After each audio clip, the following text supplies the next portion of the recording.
माढा तालुक्यामध्ये आणि माढा लोकसभा मतदारसंघामध्ये अजितदादा आणि पवारसाहेबांचा पक्ष फुटल्यानंतर इथल्या सर्वसामान्य शेतकऱ्यांनी, तरुण कार्यकर्त्यांनी आणि माझ्याबरोबर असणाऱ्या काही आमच्या सहकाऱ्यांनी हा पक्ष उभा केला. पवारसाहेबांच्या पाठीशी खंबीरपणे उभा राहिलो.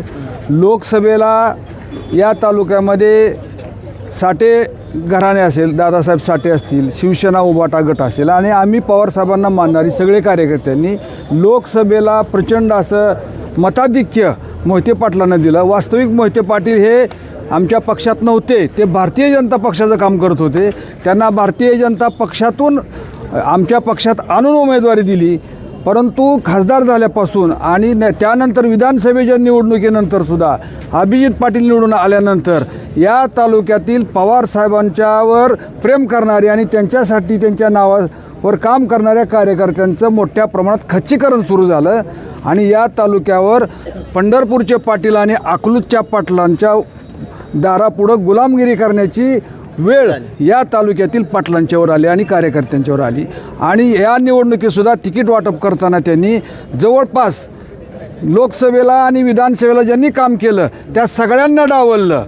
त्यांना डावलून नवीन त्यांची जी काय त्यांच्यावर निष्ठा ठेवणारी किंवा त्यांच्याबरोबर पक्षात आलेल्या लोकांना तिकीटं दिली आणि काल पक्षात आलेल्या लोकांना त्यांनी तिकीटं दिली आणि या तालुक्यामध्ये पवारसाहेबांचा विचार संपवण्याचं काम मोहिते पाटील आणि अभिजित पाटील करतायत. एका बाजूला ते पक्षाचं काम करतायत का भारतीय जनता पक्षाच्या दबावाखाली जाऊन भारतीय जनता पक्षाचं काम करतायत हे मतदारांना आणि कार्यकर्त्यांना कळेनासं झालं आहे. राष्ट्रवादी दोन्ही राष्ट्रवादीचा सुपडासाप व्हायला लागला यामुळे कार्यकर्त्यांमध्ये प्रचंड असा उद्रेक आहे, मतदारांमध्ये उद्रेक आहे. ज्या पद्धतीनं तिकीट वाटप केलेलं आहे, ज्या पद्धतीनं आम्हाला कुणालाही विश्वासात घेतलेलं नाही, विशेषतः दादासाहेब साठे असतील, शिवसेना उभाटा गट असेल, आम्ही सगळे आमच्या सहकारी असतील, यांना कुणालाही विश्वासात न घेता उलट जास्तीत जास्त आमचा अपमान कसा होईल, जास्तीत जास्त आमचं खच्चीकरण कसं होईल याची दक्षता शिवरत्न बंगल्यावरून आणि पंढरपूरच्या आमदाराकडून घेतली गेली.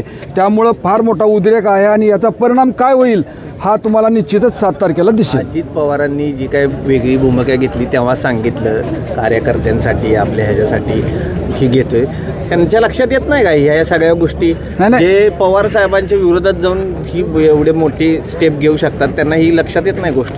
निश्चितपणानं दादांच्या लक्षात येत असेल, मला ती काही कल्पना नाही.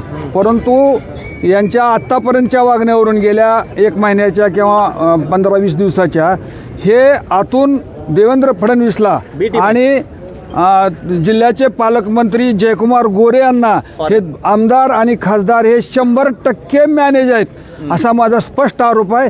कार्यकर्त्यांना जे निवडणुकीला उभा केलेत त्यांना बळीचा बकरा करायचं यांचं काम आहे.